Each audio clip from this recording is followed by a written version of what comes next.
Magandang araw sa lahat ng mga kapwa ko senior citizen.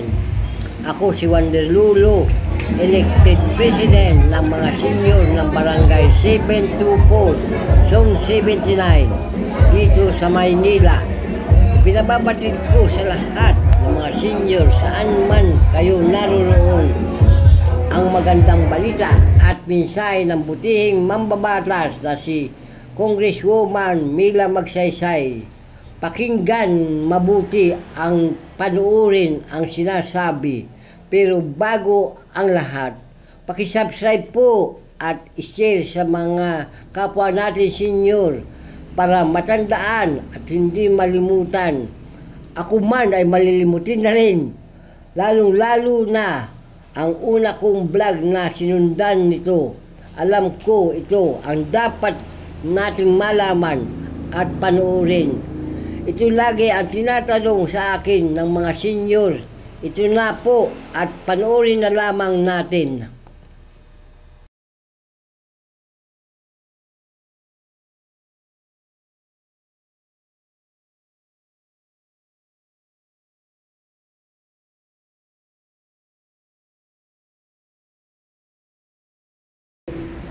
Born on November 27 in San Elementary in San Juan, La Union. She was pursued her secondary education at Christ the King College in San Fernando, La Union. She later earned her Bachelor of Arts in Social Sciences from St. Paul's College in Manila. Marami na pong naipasa ang ating congresswoman ng mga House bills. Ang isa po dito ay ang House Bill 9949 as an institutional dementia and Alzheimer's disease care in the Philippines by adopting a national dementia care policy and recognizing dementia as a public health priority. House Bill 10363, an act of institutionalizing the establishment of community drugstore. Humingi sa inyo ng dispensa at late na at salamat naman at kaginhawa ang buhay. Kung pwede ko nang ibigay lahat ang kaginhawaan ng buhay ng mga senior citizen ay akin pong gagawin. Kaya yung Hope You Are Well, dito ko ibinase ang lahat ng mga panukala na bills na inihain ko sa Kongreso para sa ikagiganhawa ng buhay ng mga nakatatanda. Yung hope is, H is for health, kalusugan. Kasi gusto ko palaging malusog ang mga senior citizen na sila ay maalagaan mabuti. Kaya naghain ako na magkaroon tayo ng sariling hospital, yung Philippine Geriatric. Libre po itong hospital na ito. At kasama po dito, kasi yung hospital na itatayo, siyempre dito sa Metro Manila, no? Pero, kaya nga, no, inilagay ko sa batas na yan na lahat ng government hospital ay magkaroon ng geriatric ward para meron tayong sariling ikalalagyan. Hindi tayo may halo-halo. Meron tayong sariling ikalalagyan ng mga nakatatanda para hindi sila mag-antay kung walang kwarto, walang ano, at least meron tayong sarili. Yan po ang kagandahan ng Philippine Geriatric Center. Tapos, nag-file ako ng yung dementia. Kasi ang dementia ay sakit po ito, hindi po ulyanin. Na kung magamot, maagapan, ay gagaling pa yung may dementia. Kaya napaka-importante itong batas na ito para sa ikabubuti ng mga may dementia dahil magagamot pa sila. O is for opportunities, livelihood, pagkakitaan. P is for protection, nag-file ako ng Senior Citizens Anti-Abuse Act. Kasi ayaw ko po na inaabuso ang mga nakatatanda.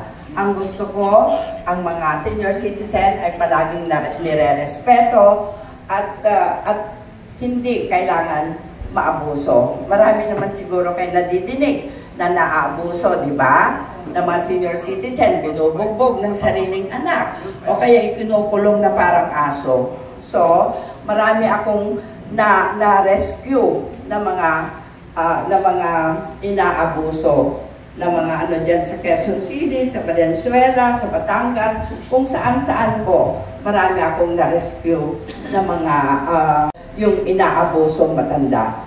Kagaya po sa ano, isa na lang sabihin ko kasi gabi na tayo, yung sa Batangas, isang matandang lalaki, nadapa, pumutok yung noo, tinahi, tapos sinitiskan, okay naman siya. Ngayon, sabi ng ospital, matulog muna siya doon para for observation. So natulog yung matanda. So sa ward lang siya, walang aircon, naka-ventilator lang. So nung kinaumagahan, gumising na siya. Laking gulat niya nung makita yung bill niya, 200,000. So sabi ng matanda, saan ako kukuha ng pambayad niyan? Magsanda daw siya ng bahay o lupa. Sabi ng matanda, wala pa ako isasanda, sabi niya. So, mabuti na lang yung mga anak niya pumunta sa akin. So, that was VAT exemption. Plus, 20% senior citizens discount. So, parang 32%. Pag na-hospital tayo, meron pa tayong deduction na PhilHealth. Yun po ang dapat tanggalin niya. Sabi ko, hindi na respeto ng hospital na ito ang ating karapatan, batas ito, magdemanda tayo. So pumunta ako sa Batangas, nag-press conference kami, pumunta kami sa korte at idinamanda namin yung hospital sa Batangas na ang may-ari ay isang malaking tao.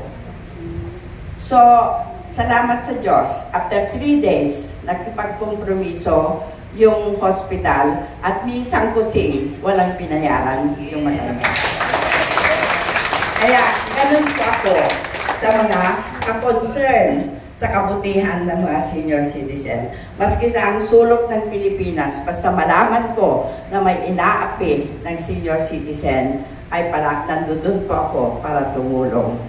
May mga nagsusumbong sa akin na inaapi sila ng barangay captain o inaapi sila ng mga OSCA. Ang ginagawa ko po, tinatawagan ko yung OSCA o tinatawagan ko yung barangay captain at sinasabihan ko na bakit naman ang trabaho ng OSCA, sabi ko, ay kaya nga Office of the Senior Citizens Affairs. Ang trabaho ay alagaan mo mga senior citizen, ipagtanggol mo ang mga senior citizen. Ito, ikaw pang umaapi. Ganun po ako. Talagang gusto ko po, hands-on ako sa pagtulong sa mga senior citizen. Parang yung SK, di ba? Sangguniang kabataan. Dapat meron sangguniang nakatatanda. At tuwing election, pag ito ay naisa batas na, kasama na tayo sa mabobotohan. At ang boboto sa atin ay kasamahan nating senior citizen. So, para magkaroon tayo ng boses. Kasi marami sa barangay, maraming sumbong sa akin na inaapi sila ng kapitan. Na kung hindi ka sumusuporta sa kapitan, hindi ka nakasama sa ayuda. So, ayan. Pero kung meron na tayong boses sa barangay, meron na tayong representative sa barangay. Yung ano parang kagawad kung sa barangay. Kung sa municipal naman o city, konsehal. Kung sa provincial naman, ay board member. Yun. Para may boses tayo. May makipaglaban sa atin. Let's say sa barangay, inaapi tayo ng kapitan, meron makikipaglaban sa atin. At meron magsasabi sa konseho kung anong kailangan ng senior citizen, kung anong mga problema nila. Yun ang kahalagaan ng batas na ito. So, U is for Universal Social Pension. Alam naman natin lahat na ito matagal na nating inaantay. At ngayon lang po na ipaglaban ko sa Kongreso na naaprubahan noong May 22, 2024. Aprobado na po sa Kongreso yung Universal Social Pension. Nang ibig sabihin nito, lahat tayong senior citizen, wala nang pili-pili, wala nang lista-lista, basta 60 years old pataas, mayaman man, mahirap man, may pension man o wala, makakatanggap na ng walang pension. At ito ay sa batas na. Ngayon po, nasa Senado na. Sabi ko, kung hindi pa nila gagalawin hanggang next week, kung hindi pa nila aaprubahan hanggang next week, ay siguro kailangan magmarcha na tayo sa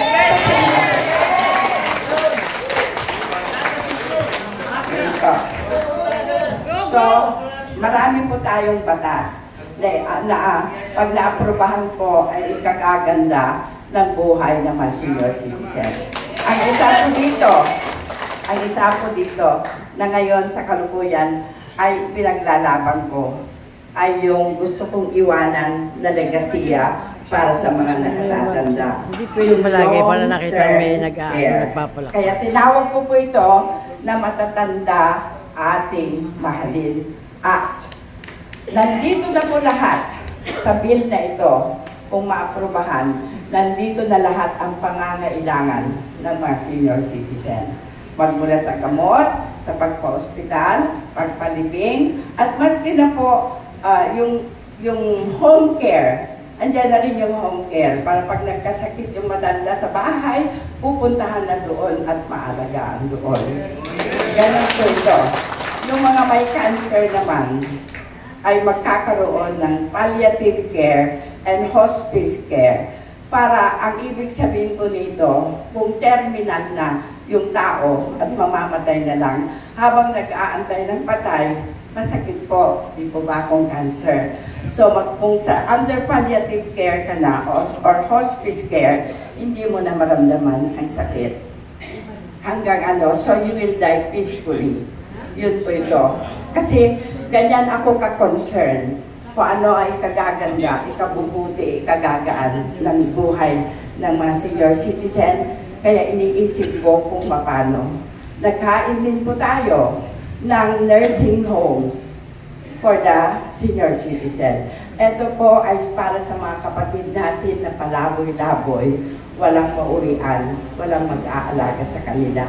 Para po, kung nasa batas ito, obligado ang lahat ng towns na magpatayo ng nursing homes for the homeless and abandoned senior citizen para maalagaan po sila dito, mapakain po sila dito.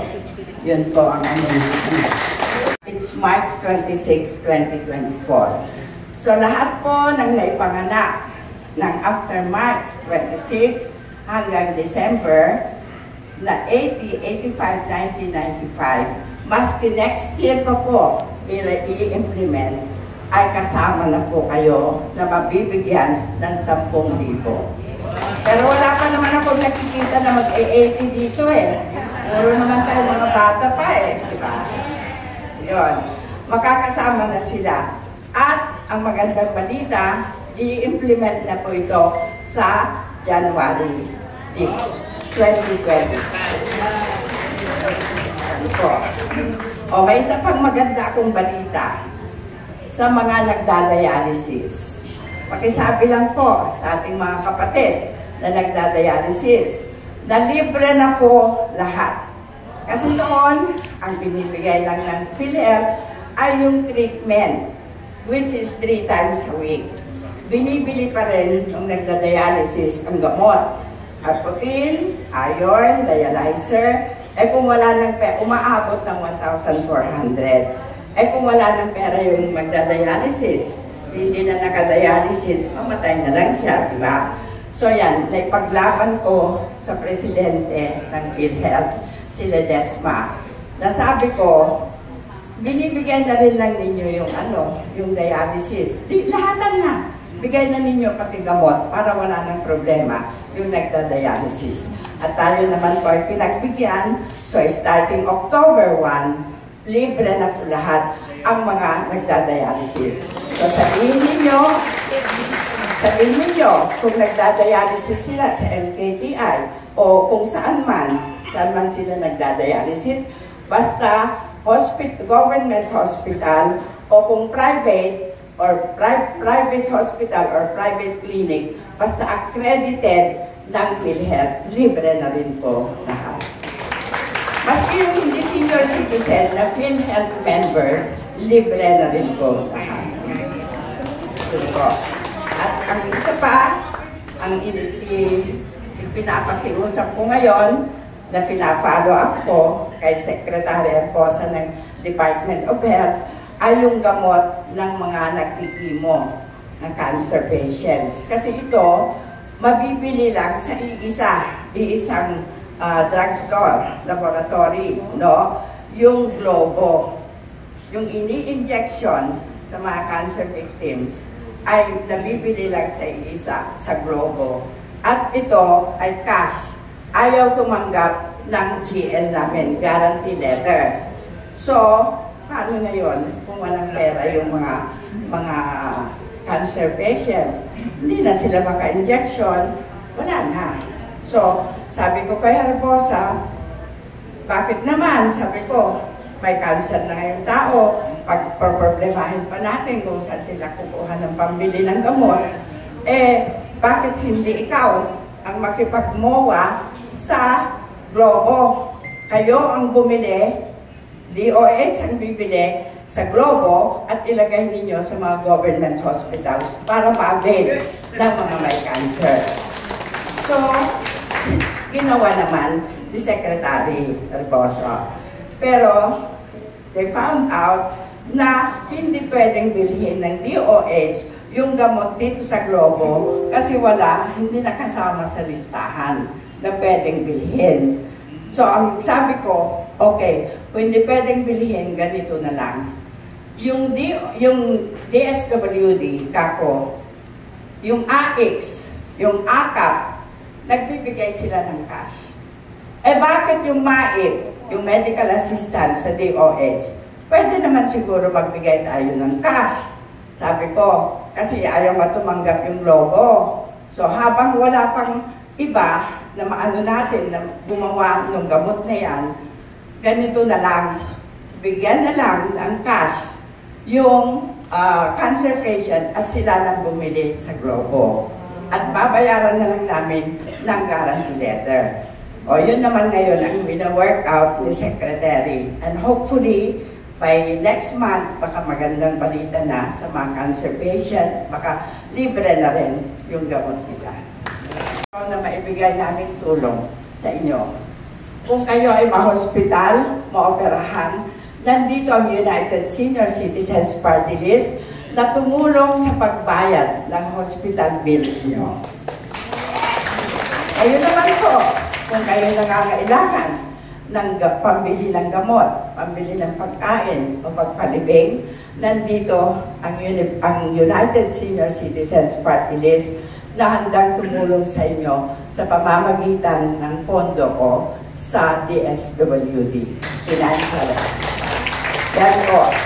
Alam nyo, open po ang opisina namin sa Kongreso, Room 112 North Wing, sa lahat po ng hindi lang po senior citizen. Nakakadami na po yung mga ina na maoperahan sa heart center. Siguro pinagbalitaan na yung telepono ko.